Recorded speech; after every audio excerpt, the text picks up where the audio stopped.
अंधकार की निवृत्ति कराने वाले, ज्ञान रूपी दीपक प्रदीप्त करने वाले परम पूज्य गुरु चरणों में हम हृदय से कोटि कोटि साष्टांग दंडवत प्रणाम करते हैं। हमें मानव जीवन मिला है, ये बहुत बड़ी आयोति की कृपा से मिला है, करुणा कृपा से मिला है, हमारी प्रार्थना से मिला है या डायरेक्ट भगवत कृपा से मिला है। लेकिन इसको कभी भूलना नहीं चाहिए, इसको कभी गंवाना नहीं चाहिए, इसको कभी लुटाना नहीं चाहिए। नित्य नए आनंद का प्रत्यक्ष अनुभव करना चाहिए और अपनी अनुभूतियों को भी हमको समझना चाहिए। हम करने कराने के बाद हम क्रियात्मक कर्म कर रहे हैं गुरु के बताए अनुसार, फिर भी हमारे मन मंदिर में उस किए हुए की प्रत्यक्षानुभूति नहीं हो रही है, हमको आनंद की अनुभूति नहीं हो रही है।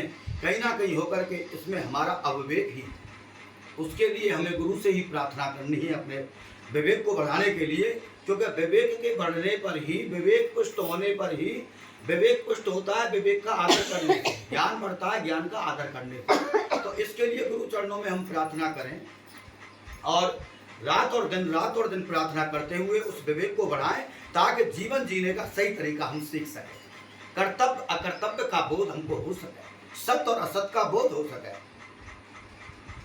अब यहीं चलते हैं तो देखिए कि किस तरह से प्राणी भजन भक्ति करते हुए भी ऊपर नहीं उठ पाता है, आध्यात्म उन्नति नहीं हो पाती है।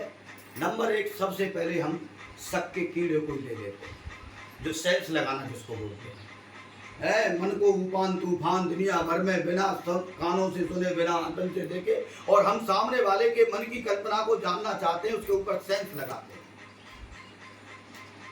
अब सेंस लगाया और सेंस हुआ गलत, तो मनसा कर्म यानी मन के द्वारा कर्म हो गया, आत्म खानी हुई। यहाँ तो जो हुआ वो हुआ, राग द्वेष बढ़ा या मन मुटाव हुआ, लेकिन आत्म खानी हुई, पतन की तरफ हम बढ़े। उधर भजन भक्ति सत्संग सुन रहे हैं, उधर हम सेंस लगा रहे हैं। सेंस लगाना हमको आजीवन कर। एक संत एक नदी के अंदर यात्रा कर रहे थे, नदी की नाव में बैठे थे, ब्रह्म का समय था, बिल्कुल सुबह का एकदम, बस सूरज भी नहीं निकला था, इतना सुबह का समय था। और एक संत के साथ और थे, दूसरे उनके सानिध्य में रहने वाले,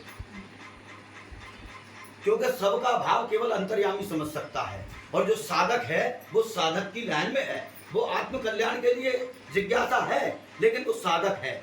साध्य की प्राप्ति होने पर ये सारा भेद और सारा कलंक मिट जाता है। अब वहाँ उसी नाव के अंदर काफी भीड़ थी भाई, 10, 20, 25 आ जाते हैं, 50, 40 भी आ जाते हैं, स्टीमर टाइप का जो होता है।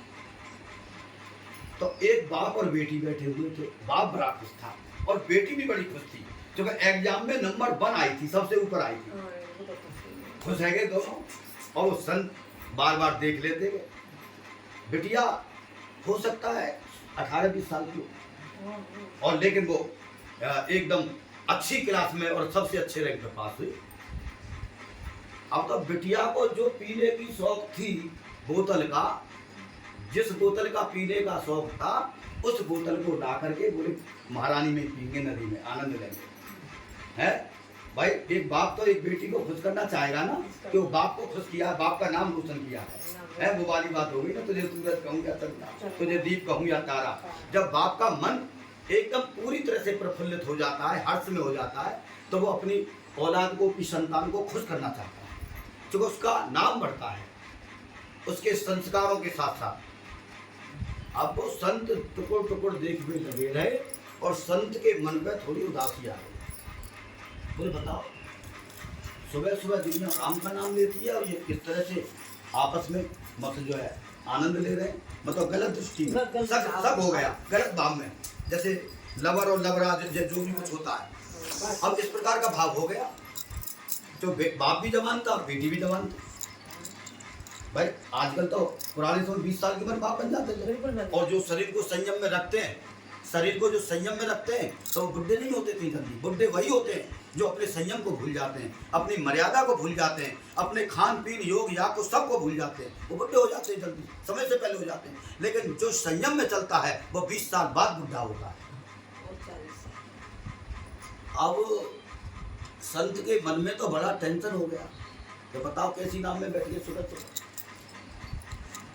नाव जब किनारे पर लगी, जब उतरे सब जने, तो उसने एक संत देख करके, जो मर्यादा का जीवन जीना जानता है, तो साधु संतों की हृदय में भाव रखता है, उनको संत को प्रणाम किया कि हाँ भैया प्रणाम नहीं किया। बाबा ऐसे क्यों बोल रहे हो, मेरा कोई अपराध हो गया? तो दुनिया राम का नाम लेती है, तुम सुबह सुबह क्या पीने लग रहे थे, क्या हंसी मनोरंजन कर रहे थे, कोई ऐसे सुबह सुबह ये कार्य किया जाता है? मतलब उनके दिमाग में शक का कीड़ा था दोनों के में। और बाप बेटी तो तुम समझ गए उनका भाव क्या था, जो शौक जिस चीज़ का पीने का था वही चीज़ मतलब लेकर के आए थे साथ अपने। बोले बाबा क्या हो गया, क्या होने, हमको ये अच्छा नहीं लगा तुम्हारा।